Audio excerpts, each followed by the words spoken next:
বিসমিল্লাহির রহমানির রহিম। প্রিয় সুধী দর্শক, সকলের প্রতি আমার শুভেচ্ছা ও অভিনন্দন। আসসালামু আলাইকুম।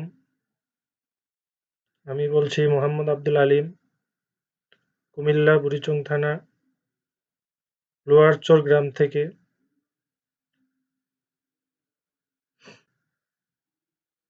তো আজকে আমি মূলত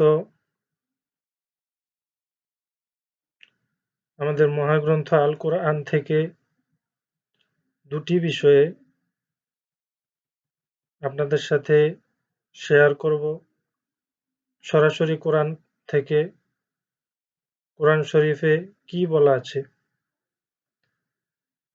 আমার যে দুটি বিষয় হলো, প্রথমে যে বিষয়টি আমি বলবো সেটি হলো একজন যোগ্য ব্যক্তি অযোগ্য ব্যক্তির সাথে কিভাবে আলোচনা করবে, কিভাবে আচরণ করবে, আর একজন অযোগ্য ব্যক্তি যোগ্য ব্যক্তির প্রতি কি ধরনের আচরণ করবে, এ ব্যাপারে মহাগ্রন্থ আল কোরআনে আল্লাহ রাব্বুল আলামিন কি বলেছেন, আমরা এই বিষয়টি দেখব। আরেকটি বিষয় হলো যে আমাদের ইসলাম ধর্মে বিনোদন, কি ধরনের বিনোদন জায়েজ এবং কি ধরনের বিনোদন না জায়েজ, এ ব্যাপারে মহাগ্রন্থ আল কোরআন কি বলেছে। এই দুটি বিষয়ে আমি আপনাদের সাথে শেয়ার করব। আমি অনলাইন থেকে বিষয়গুলি আমি সার্চ করে সংগ্রহ করেছি আপনাদের সাথে শেয়ার করার জন্য। ইনশাল্লাহ আমরা চেষ্টা করব এর উপরে আমল করার। আমি নিজেও চেষ্টা করব, আপনারাও চেষ্টা করবেন। তো আমি এখন সরাসরি আপনাদের সাথে শেয়ার করছি সেটি হলো যে একজন যোগ্য ব্যক্তি অযোগ্য ব্যক্তির প্রতি কি ধরনের আচরণ করবে, আর একজন অযোগ্য ব্যক্তি যোগ্য ব্যক্তির প্রতি কি ধরনের আচরণ করবে। এ ব্যাপারে দেখেন মহাগ্রন্থ আল কোরআনে বলা আছে সূরা মায়েদায় ৮ নম্বর আয়াতে, সূরা আলে ইমরান ১৫৯ নম্বর আয়াতে, যোগ্য ব্যক্তিকে দায়িত্ব দেবে এ ব্যাপারে বলা আছে সূরা নিসা ৫৮ নম্বর আয়াতে, জ্ঞান দিয়ে পথ দেখাবে এ ব্যাপারে বলা আছে সূরা নাহাল ১২৫ নম্বর আয়াতে, সম্মান ও মর্যাদা দেখাবে এ ব্যাপারে সূরা জুমার ৯ নম্বর আয়াতে বলা আছে, হিংসা না করার ব্যাপারে বলা আছে সূরা বাকারা ১০৯ নম্বর আয়াত, আনুগত্য থাকবে ন্যায়ের প্রতি এ ব্যাপারে বলা আছে সূরা নিসা ৫৯ নম্বর আয়াতে, বিনয় ও শেখার মানসিকতা দেখাবে এ ব্যাপারে বলা আছে সূরা তহা ১১৪ নম্বর আয়াতে। এই আয়াতগুলোতে বলা আছে। তা আমি শুধু একটি আয়াত কোরআন শরীফ থেকে আরবিতে যেভাবে বলা আছে এভাবে বলবো, এবং বাকিগুলি বাংলা অনুবাদটা আমি আপনাদেরকে পড়ে শোনাবো। যদি আপনারা প্রয়োজন মনে করেন তাহলে আয়াত অনুসারে আপনারা কোরআন শরীফ থেকে দেখে নিয়েন। তা আমি শুরু করছি। প্রথমে যেটি আমি বলেছিলাম যে সূরা মায়েদা ৮ নম্বর আয়াতে কি বলা আছে, মানে ন্যায় ও ইনসাফ বজায় রেখে চলার ব্যাপারে বলা আছে সূরা মায়েদা ৮ নম্বর আয়াতে। আমি আয়াতটি আপনাদেরকে পড়ে শোনাচ্ছি। বিসমিল্লাহির রহমানির রহিম।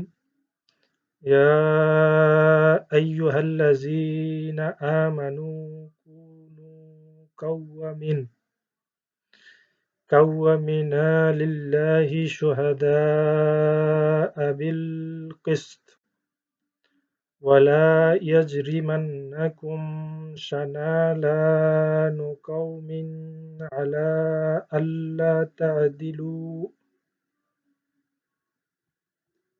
হলো আয়াতটি। এবার আমি বাংলা অনুবাদটি পড়ে শোনাচ্ছি। কোন সম্প্রদায়ের প্রতি শত্রুতা যেন তোমাদেরকে ন্যায় বিচার থেকে বিচ্যুত না করে।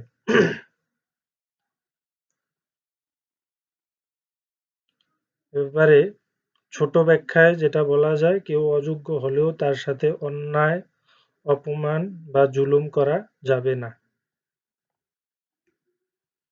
তারপরে দয়া ও নম্রতা, এই ব্যাপারে বলা আছে সূরা আলী ইমরান 159 নম্বর আয়াতে যে আল্লাহর রহমতের কারণে তুমি তাদের প্রতি কোমল ছিলে।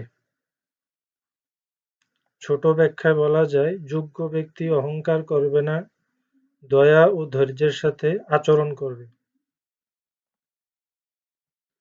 দায়িত্ব যোগ্য ব্যক্তিকে দিবে, এ ব্যাপারে সূরা নিসা 58 নম্বর আয়াতে বলা আছে, নিশ্চয়ই আল্লাহ তোমাদেরকে নির্দেশ দেন যে আমানত তার যোগ্যদের নিকট অর্পণ করো। ছোট ব্যাখ্যায় আমরা বলতে পারি, অযোগ্যকে দায়িত্ব দেওয়া যাবে না, কিন্তু তাকে মানুষ হিসেবে হেয় করা যাবে না। জ্ঞান দিয়ে পথ দেখাবে, এ ব্যাপারে বলা আছে সূরা নাহল 125 নম্বর আয়াত হলো, তোমার প্রতিপালকের পথে ডাকো প্রজ্ঞা ও উত্তম উপদেশের মাধ্যমে। প্রজ্ঞা ও উত্তম উপদেশের মাধ্যমে ডাকতে বলা হয়েছে। ছোট ব্যাখ্যায় বলা যায়, কোনো তাচ্ছিল্য করা যাবে না, বরঞ্চ শেখানো ও সংশোধনের চেষ্টা করতে হবে।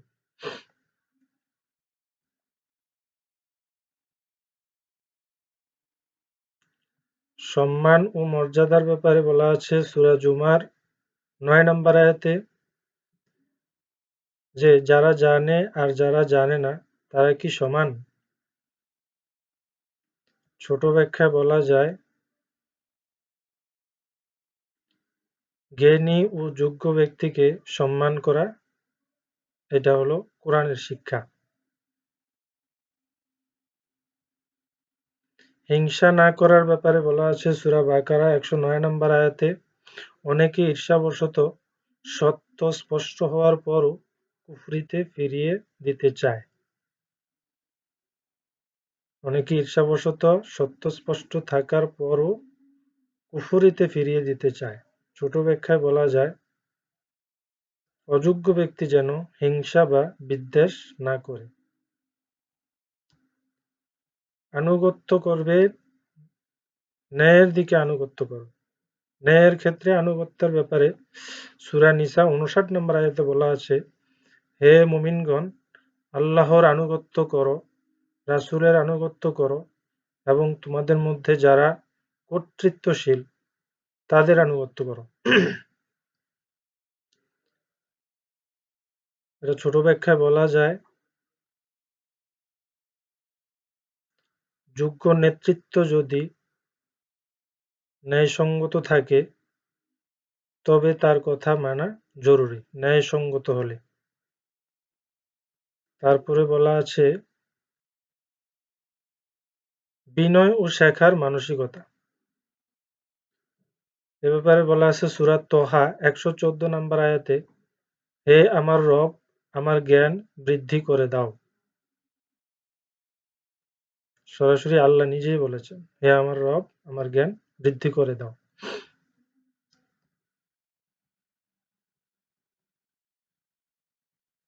এ ব্যাপারে ছোট ব্যাখ্যায় বলা যায়, নিজের কি ধরনের যোগ্যতা আছে ওই যোগ্যতা অনুযায়ী শেখার চেষ্টা করা। এই হলো এই বিষয়টি শেষ। এরপরে আমি যে বিষয়টি আপনাদের সাথে শেয়ার করতে চাই, আমি বলেছিলাম প্রথমে যে ইসলামে বিনোদন করা কি ধরনের বিনোদন জায়েজ এবং কি ধরনের বিনোদন না জায়েজ। এ ব্যাপারে বলা আছে সূরা মুনাফিকুন ৯ নম্বর আয়াত, সূরা বাকারা ১৯৫ নম্বর আয়াত, সূরা রোম ২১ নম্বর আয়াত, সূরা জুমার ৯ নম্বর আয়াত, অশ্লীলতা সূরা নূর ১৯ নম্বর আয়াত, সূরা মারিয়াম ৫৯ নম্বর আয়াত, সূরা আল মায়েদা ৯০ নম্বর আয়াত, তারপর সূরা হুজুরাত ১১ নম্বর আয়াত, সূরা আনআম ৪৩ নম্বর আয়াত, সূরা বাকারা ১৪৩ নম্বর আয়াত। এই আয়াতগুলি বলা আছে। আমি সর্বপ্রথম যে আয়াতটি আছে এই আয়াতটি পড়তেছি, আর বাকিগুলি আমি অনুবাদ পড়ে শোনাবো, আপনারা প্রয়োজন হলে দেখে নেবেন তাফসীর সহ।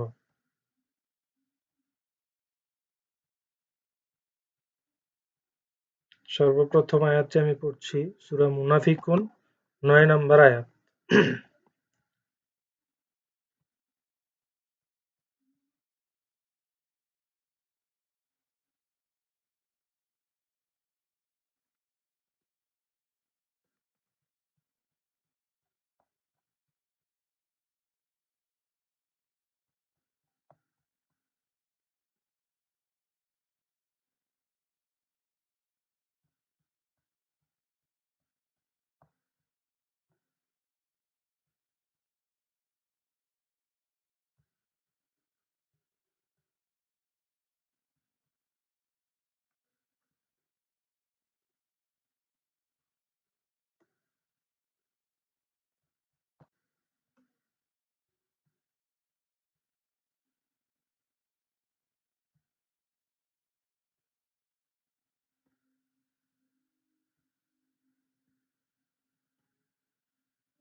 সূরা মুনাফিকুন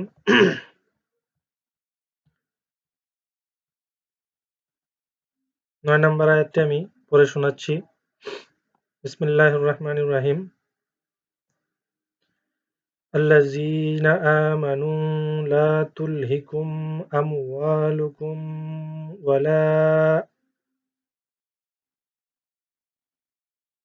ولا أولادكم عن ذكر الله ومن يفعل ذلك فأولئك هم الخاسرون।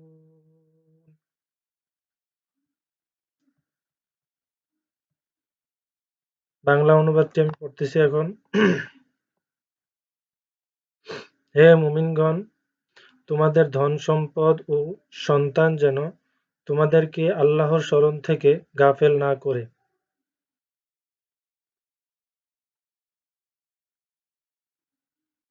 এর ছোট ব্যাখ্যায় বলা যায় যে বিনোদন করা যাবে, কিন্তু সেটা নামাজ, দিন ও দায়িত্ব বাদ দিয়ে নয়। এগুলোর ভিতরে থেকেই আমরা বিনোদন করতে পারবো। এরপরে সূরা বাকারা ১৯৫ নম্বর আয়াতে বলা আছে, তোমরা নিজেদেরকে ধ্বংসের মধ্যে নিক্ষেপ করো না। ছোট ব্যাখ্যায় এটা বলা যায় যে খেলাধুলা, ব্যায়াম, ভ্রমণ, হাঁটা, প্রকৃতি দেখা, বন্ধু পরিবারের সাথে আনন্দ করা। ছোট ব্যাখ্যায় এটা বলা হয়েছে এভাবে যে তোমরা নিজেদেরকে ধ্বংসের মধ্যে নিক্ষেপ করো না, অর্থাৎ এমন কিছু না করা যেটা করলে আমাদের ধ্বংস আসতে পারে। এরপর বলা হয়েছে সূরা রুমে 21 নম্বর আয়াতে, তিনি তোমাদের জন্য তোমাদের মধ্য থেকেই জীবন সঙ্গী সৃষ্টি করেছেন যাতে তোমরা তাদের কাছে প্রশান্তি পাও। ছোট ব্যাখ্যায় এটা বলা যায়,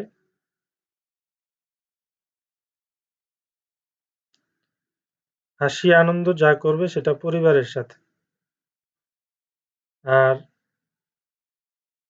বৈধ গল্প করা যাবে, বৈধ কৌতুক করা যাবে, কিন্তু মিথ্যা কথা বলা যাবে না এবং কাউকে অপমান করা যাবে না। তারপর বলা আছে সূরা জুমার 9 নম্বর আয়াতে, বলুন যারা জানে আর যারা জানে না তারা কি সমান। এখানে ছোট ব্যাখ্যায় বলা যায় জানার ব্যাপারে, যে শিক্ষামূলক ভিডিও এবং ডকুমেন্টারি, অর্থাৎ যেগুলো শিক্ষামূলক এই ভিডিওগুলো দেখা যাবে, ইতিহাস জানা যাবে, বিজ্ঞান সম্পর্কে জানা যাবে, ইসলাম সম্পর্কে জানা যাবে, এই টাইপের বোঝানো হয়েছে এখানে।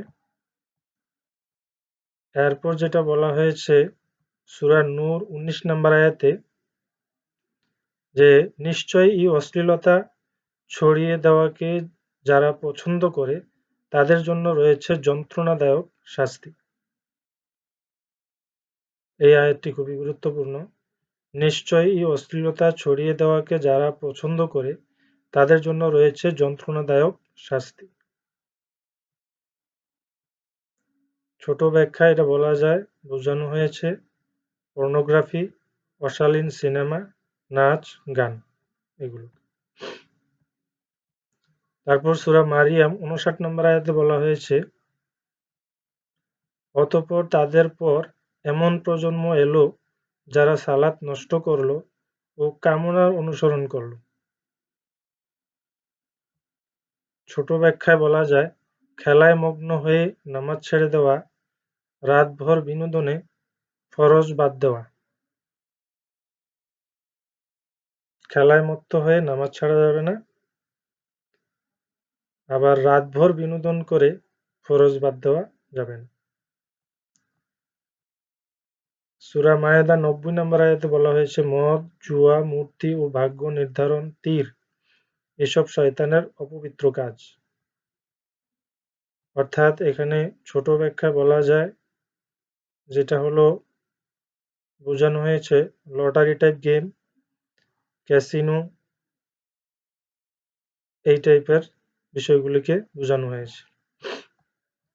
এরপর সূরা হুজুরাত 11 নম্বর আয়াতে বলা হয়েছে, হে মুমিনগণ, এক সম্প্রদায় যেন অন্য সম্প্রদায়কে উপহাস না করে। ছোট ব্যাখ্যায় বলা যায়, কাউকে হেয় করা যাবে না, হেয় করে কোনো ব্যঙ্গ করা যাবে না, অপবাদ করা যাবে না, এই ধরনের বিষয়গুলি বোঝানো হয়েছে। এরপরে সূরা আল আনআম 43 নম্বর আয়াতে বলা হয়েছে, শয়তান তাদের কাজগুলোকে তাদের কাছে সুন্দর করে দেখিয়েছে। এখানে বলা হয়েছে যে হারাম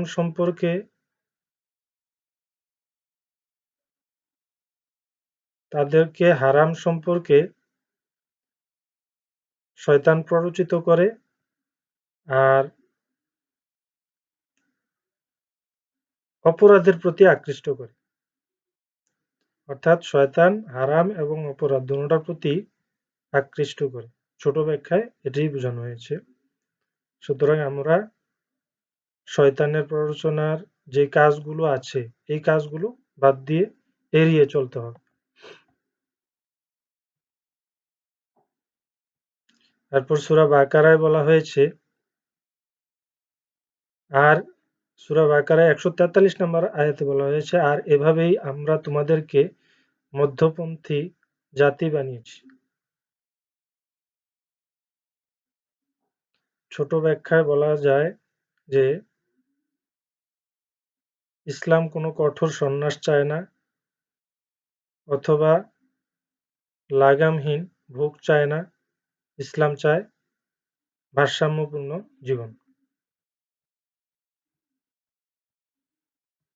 আমার দুটি বিষয় আপনাদের সাথে শেয়ার করা শেষ, আলহামদুলিল্লাহ। তো সকলের প্রতি আমার আবেদন থাকবে, আমরা সকলে চেষ্টা করব যেন এই আয়াতের ব্যাখ্যাগুলো আমরা জানি এবং শিখি। আমরা চাইলে কোরআন শরীফের যে অ্যাপস আছে, মোবাইলে অ্যাপস নামিয়ে আমরা অর্থসহ এই আয়াতগুলি দেখব এবং এই বিষয়গুলোর যে প্রয়োগ, এই প্রয়োগ আমরা ভালোভাবে দেখে, ভালোভাবে পড়ে আমরা যেন সঠিক প্রয়োগ করতে পারি সেই চেষ্টা করব। ইনশাআল্লাহ সকলের প্রতি আমার শুভকামনা রইল। আমরা সকলে চেষ্টা করব যেন এই বিষয়গুলোর উপরে কোরআনের আয়াতে যেভাবে বলা আছে আমরা যেন সেইভাবে এগুলো মেনে চলতে পারি।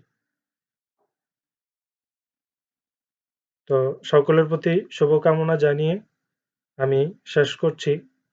সবাই দোয়া করবেন, আপনাদের প্রতিও দোয়া রইল। আসসালামু আলাইকুম।